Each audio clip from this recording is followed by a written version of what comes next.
waste a whole amount of money and whole amount of resources of the country. So.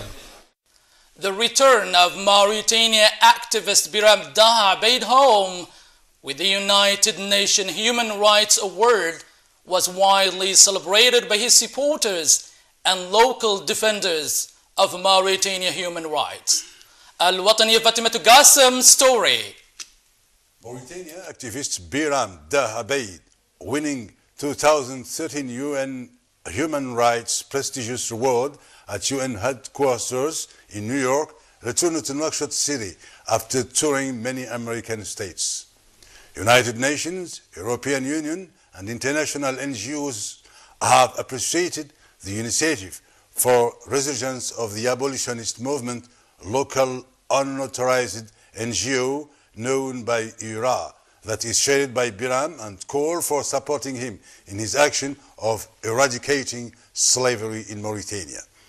On the occasion of delivering UN reward to Biram, permanent US ambassador to the United Nations, Samantha Power, stated that she is seizing this opportunity to remember the world, evils and injustices, so those who are struggling to achieve the promise of the Universal Declaration should be mentioned, added Mrs. Power. Mauritania officials have not appreciated the news, but Biram supporters and descendants of former slaves have celebrated his winning of the UN Human Rights Award as they are welcoming the arrival of their leader who was defending them in the capitals of the free world. This is the first time for Mauritanian activists to win the United Nations Human Rights Award as the climax of defending human case in a society with more victims than defenders. That story was signed by Ibrahim Abu Khalil. Gendarmerie National Barracks has organized its first open days for public awareness on the role of gendarmerie in maintaining peace and public order. Ahmed Badi story. Gendarmerie National Barracks organized open house days for the public in Nouakchott City under the theme informing for raising public awareness for better understanding of security rendered services. To bring gendarmerie closer to ordinary citizens, public is allowed to drop in and dive into military war through informative stunts, expositions of routines and special security operations, in addition to presentations and speeches of high-ranked officers. Gendarmerie has revealed some of its sophisticated techniques that are used to identify criminals, collect evidence and solve disputes. Gendarmerie public open visit will last for 3 days so that their actions could be appreciated by Mauritanian large public. This is the first time for gendarmerie to open up in a traditional society where civilians are generally afraid of militaries who use it to stay behind iron closed doors. Small traders on the move in the market are complaining of their daily struggle with public security elements. Sidi Ahmed Da story. Sellers are seeking for advertising their goods under the intervention of the authorities for sending them away from the market. Muhammad Abdullahi is a peddler who spends most of the days in the capital market selling his small commodities, which is mainly children's shoes, hoping to earn adequate living conditions despite the difficulties he is facing daily. General Group of Road Safety Authorities, GGRS, is working on dispersing the peddlers from the market street in order to facilitate the traffic. The government is constructing another popular market for the peddlers who consider the construction as an endless project. Citizens with limited income see these peddlers' goods affordable because of its cheapness. Peddlers' phenomenon is a serious issue that needs to be solved by both the governmental authorities and the municipal councils to ensure decent conditions for them. Mauritania prisoners in Guantanamo for more than 13 years. Their families are welcoming the American decision to close Guantanamo Bay, and Mauritania local NGOs activists are pushing Mauritanian government to hasten the release of their citizen. Fatimatu Ahmed Qasim story. The Mauritanian engineer Mohamed Douel Salahi is in Guantanamo for 13 years. His mother, Mariam Mentelwadia, expressed her last wish to see him released. She passed away without seeing her elder child, who was submitted by Mauritania government to the Americans. His family is receiving occasionally his edited handwritten letters via Red Cross humanitarian channel. The letters are reporting his news and advising his brothers and relatives to make the best use of their time.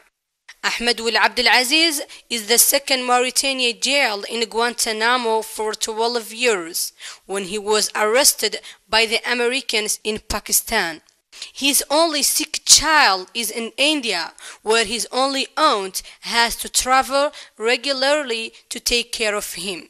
Local NGOs, advocates of human rights, are pushing the government to fasten the process of releasing Mauritanian prisoners in Guantanamo. United States Congress ratified the decision of closing Guantanamo Bay if the countries are willing to receive their citizens back home. The Mauritanian Syrian refugees in Mauritania prefer to beg than to stay in Mauritanian refugees camp. Local Syrian business community describe it as natural decision, as these tribes are used to begging even before they became war refugees. Sidi Muhammad Ahmed Adda story. Mauritanian government built quick temporary Syrian refugees camp in cooperation with the United Nations agencies in Nouakchott, old abandoned zoo premises. The refugees camp is composed of 50 furnished tents with running water and electricity to host 50 Syrian families. The refugees refused to come to their intended camp and chosen to stay out in the main streets begging money from any passerby.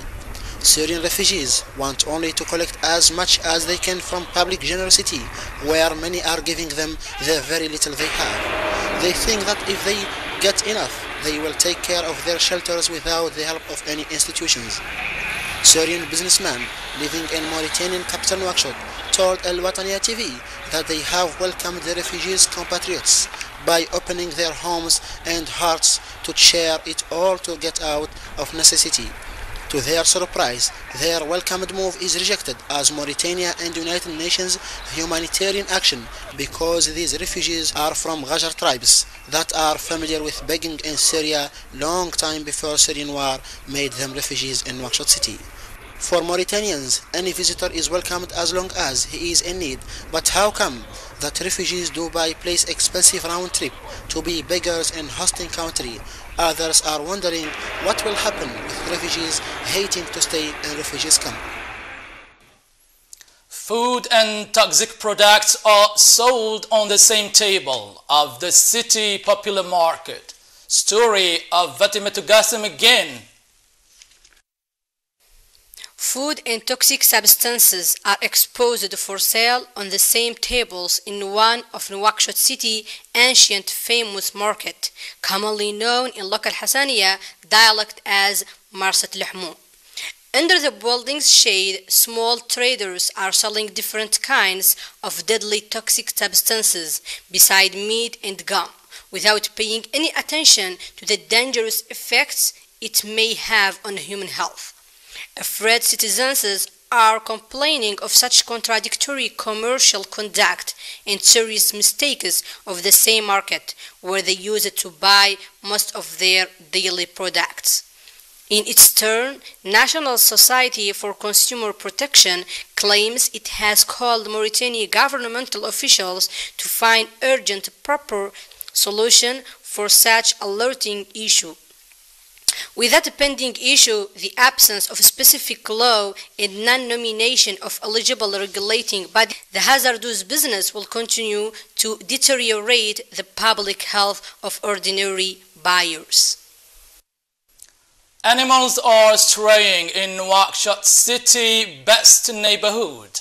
The strange practice is for foreigners is just local habit to die hardly. Details in the story of الوطني reporter Tislam Itawal Umro. In the main streets of Mauritanian capital Nouakchott, children, passerbys and domestic animals, goats, are straying everywhere without attracting public attention. Goats are competing with modern neighborhood vehicles of first class to cross the road opposite the junction of the state TV station. This crossing will never be broadcasted by the national TV, as it is long ordinary déjà vu seen in popular mind. At the roundabout of National Hospital heavy traffic road is a shepherd exposing his goats to sell, despite his risky commuting among careless driving from every side. Mauritanian nomadic society has brought its traditions of free movements in every sense, as it were in the desert spirit of opening tents to all directions. Such traditions are transformed into urban life in a center of large village characterized by all sorts of contradictions. Foreign visitors could not understand these phenomena of the strange public behavior in the strange land. For locals, humans or animals straying to get their way out in perplexed community is just a nomadic habit that will die hardly. It is a common responsibility to clean the city of undesirable practice, but councils and administrative authorities are ignoring it all, so far at least. Welcome back. Still to come, press review with specialist guests later on. For the latest news, here is the week press review. Tawari.com. Opening of Mauritania researchers workshop and President Aziz called them to serve their country. 200 Mauritanian researchers and experts living abroad opened the scientific workshop in Nouakchott Center of International Conference. The dean of the researchers told reporters that the organization of such event is to demonstrate the importance of human resources in any developmental action. The workshop is organized by National Agency for Implementation and Assessment of Projects for the first time under the patronage of Mauritanian President Mohamed Abdelaziz. President Aziz called Mauritanian researchers to do their best to contribute in the development of their country. Sahara Media, Mauritania has 7-month reserve of hard currency. Mauritania has the biggest reserve of hard currency among the country importing oil in the sub-region. The reserve is enough to cover a period of 6 to 7 months of importing products and services. Mauritania economic growth is estimated by 6.7% for 2013. The growth is the highest rate in the region of Middle East, North Africa, Afghanistan, and Pakistan, according to AME official news agency website. The report of Mauritanian economic performance was presented by the International Monetary Fund representative in Mauritania, Tijani Najah. Any Salafist prisoners went on hunger strike. 29 Salafist prisoners went on hunger strike in solidarity with their colleagues who have served their sentence, but still in jail till they pay financial fines to the court. As they have no money to pay the court, Salafist prisoners released calling for justice to prevail in order to end all kinds of arbitrary, inhuman treatments of general prisoners and Salafist groups in particular. Al-Akhbar, Mali Foreign Affairs Minister in Nouakchott.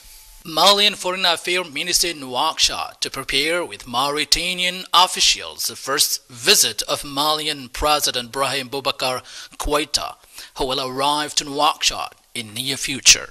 According to the declaration of Malian Foreign Affairs Minister Dahbi Sidi Mohamed at the end of his audience with Mauritanian President Mohamed Abdelaziz in a presidential palace. Welcome back again. For more analysis of the news, top stories, we have invited to you university professors and experts, Professor Hamma Sheikh and Professor Hadrami Khatri. Professor Hamma Sheikh, what is the day big story in your own analysis, please?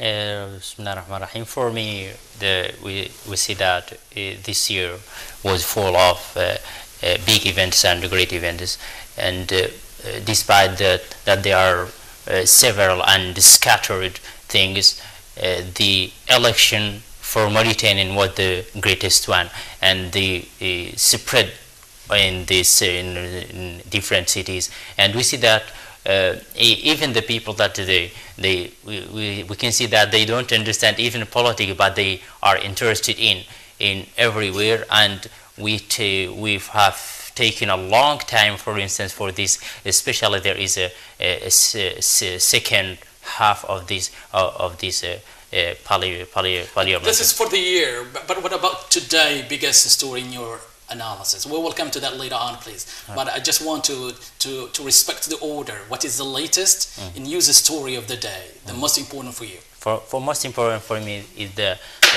for today is I think that this kind of I mean cooperation with the politics as in order to reject these electoral results as you see. Okay, Professor Hamma, you insist on politics, I see. Yeah. Okay, Professor Hadrami Khatri, welcome again.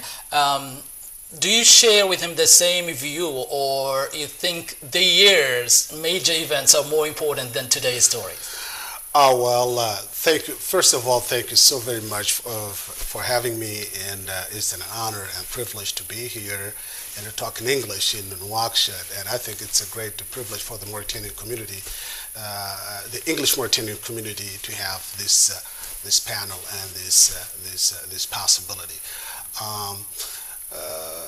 I agree that election is a great and a major important event that happened in Mauritania, but today there is also a wonderful event, which is a family reunion of Mauritanian experts who lives overseas abroad. Some of them are residents or permanent resident, even some of them are citizens, but they still believe that this land, this country, Mauritania, is still their land. And they have a great feeling that they want to come and they want to help and be part of the progress and the development of this country. What do you think, Professor Hadrami, what do you think of these 200 Mauritanian experts meeting in their scientific workshop in Mauritania for the first time? What is the impact of that on Mauritania development? Do you think that will contribute, or they will go back to where they are in international capitals and cities and universities? Well, I think if they come to Nouakchott from, for example, I know some of these people very well, and they are wonderful and genuine people in Canada and the United States. If they come to Nouakchott this moment, this time, maybe it's for a good vacation, but it's not for that. But also they have something in mind that they want to help and assist, and it's true they benefited from the education in Canada and in the United States, or in Europe and Asia as well, and in other different parts of the world, but also they work there, so they benefited also from work experiences. So they have knowledge, they have talent, and it's said that they are in overseas and they are not in Mauritania working here. But the thing is, there are numbers of reasons that led them to emigrate to overseas. But I think they will be really, what they bring on the table is really important, as they stated on Thank you so much for that. Professor Hammer, getting back to your electoral political story, we have seen the latest poll of NDI, National Democracy Institution, saying that majority of Mauritanians, 69 of Mauritanians, are not interested in politics at all, despite 20 years of political campaigning in this country. Do you agree or disagree on those findings? You know that you see that most of as we see in the two halves of this electoral campaign, people, for example, give everything in order to participate in this politics, and they use the possible reasons and the possible tools, even tribal, even sometimes you see religion is for example inserted in order to capture the interest of a people. And people, for example, they don't, for example, give any tool they can use in order to attract the people, in order to be supported for them. And everyone has his own specific. Thank you.